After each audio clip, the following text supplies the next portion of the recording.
Training. Yeah, that dreaded yet hopeful word. We all love those Zone 2 days, but what about those rough interval sessions that drain every ounce from your legs and sometimes your soul? Hi there.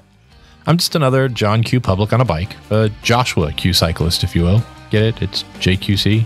Clever, right? Well, a little clever. I'm not a pro. I'm not an expert.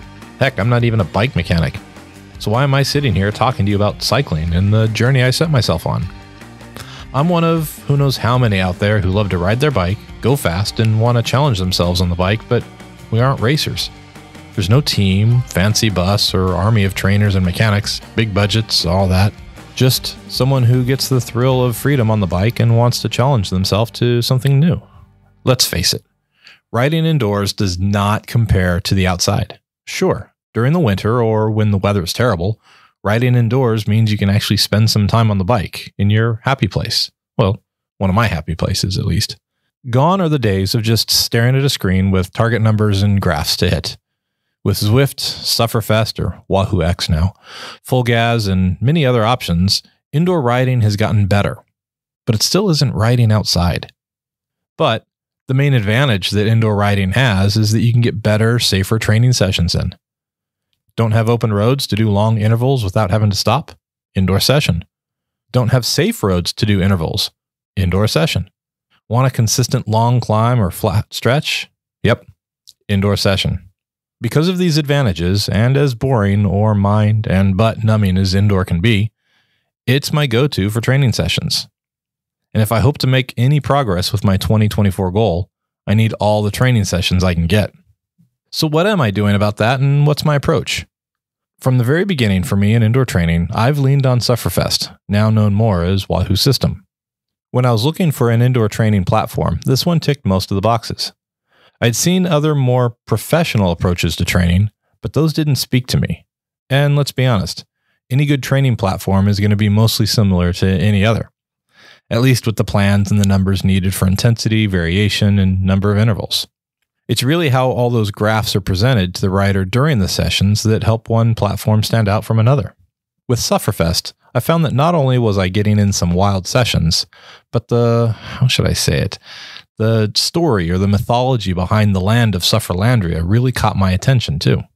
Sufferlandria is a country that the user is a citizen of, and the main rival country to Sufferlandria is Couchlandria, and we don't want to be Couchlandrians, right? See, the idea is Grunter von Agony is your trainer and coach for the Sufferlandrian team, and you don't want to let him down. Yeah, the story part might seem silly, but who said you can't have a little fun while sweating inside on your bike, pedaling hard to nowhere? The way you get incorporated into the whole fictional world during your training sessions is with the visual component of the sessions. Instead of just looking at graphs and numbers or computer avatars, Sufferfest uses real UCI race footage and puts you and your efforts right into the peloton. You are part of that race. That kind of immersive sensation helps me mentally get into the sessions. But it's not all funny messages about lactic acid pools or writing your name in lava. Before, during, and after each of your sessions, you'll get information about why you're doing these intervals or cadence or recovery. You get the science behind what your muscles or heart is doing and how these rides are created to improve your outcomes. These videos have been designed by coaches and sports scientists to maximize your time and improve your performance. Of course, I might be a little biased because a few years ago I tortured myself and did the Knights of Sufferlandria challenge and earned my knighthood. So that's where I turn for training. Yeah, I do a bunch of Zwift rides as well, but that's when I need to just hop on a bike for a quick recovery session or a Zone 2 day. Or I'm just looking for something a little social for rides before the sun comes up. Again, I'm closed off in a room riding a bike to nowhere, so the social part can sometimes be nice. I needed to set a new baseline for training. I've been doing Zwift rides, but not really Sufferfest rides. With me not training hard, or really training at all, I knew that my numbers were not where they once were. So I set a new baseline. I went ahead and did a ramp test on Sufferfest. It's the half Monty. This was the first time I had done the half Monty. Heck, this is the first time I had done a ramp test. But now that it's done, I'm not going to look at another one for a while, because that's a whole new level of suffering. So I did the ramp test and have my new numbers, and yeah, my FTP went down some, but that was expected. And because of that, I'm not going to beat myself up over it. The whole point of doing the test was to see where I was, so I can have the sessions tailored to my current state, not where I once was. That's the beauty of Sufferfest as well. Now that I have all the numbers, each ride I do will be based on those numbers, and I don't have to do anything. The system responds automatically. So why did I need to do the half Monty to get my training plan put together? Sufferfest has 2 sessions to dial in where you are on your fitness journey, full frontal and half Monty. Full frontal is an FTP test with additional elements, so you don't just get your FTP number, but you also get 3 other numbers to paint a more complete picture of your overall cycling fitness. So in addition to FTP, you also get your neuromuscular power, your anaerobic capacity, and your maximal aerobic power. Knowing all these aspects of your performance capabilities means you can target individual areas that need a little extra help. My overall results showed how I'm not a climber, which I already knew, but it also shows that my deficiency is with long, steady efforts. I'm not efficient in my oxygen usage. So if I'm cruising the catalog for training sessions, I can seek out ones that target those weak spots. With this information already known, why did I feel the need to do the half Monty? Well, half Monty is a ramp test within Wahoo Sufferfest. Because it's been a while since I completed full frontal, I felt doing an update to some of the numbers were in order. Half Monty will update some of my numbers and redefine my training zones without the added training stress of doing the full frontal. And so what does that look like? Of course, there's a warm-up, ramp build-up, a little rest, and then a long effort, and finally a cool-down. The warm-up is pretty self-explanatory. Ride for a few minutes and wake the legs up. The ramp portion is where it'll get difficult. For this, I need to pedal at a given power target, and the trainer will increase that power needed, increasing the resistance, at regular intervals until I can't pedal anymore. One of the difficult parts of this, aside from that whole getting harder to pedal bit, is that the natural instinct is to get out of the saddle or shift to an easier gear. Well, since the trainer will be in erg mode, and which means it's taking control away from me and forces me to pedal at a specific power, shifting won't have any effect. Also, getting out of the saddle can give wild swings to the numbers and throw off the whole process. So I have to sit there and pedal and just grind it out until I can't grind anymore. Once I hit the wall, or more accurately, the wall hits me, then I get a little break and then back to a constant pedal. This time at a steady 20-minute pace, where the goal here is heart rate target. For this section, we'll be switching from erg mode on the trainer to level mode. According to the Wahoo article on half Monty, level 2 is where most people find the sweet spot for this constrained effort. Sounds simple, right? Yeah, sure. I knew that not riding as much last year would mean that results wouldn't be as good and that my power would be taking a dive, but that's okay.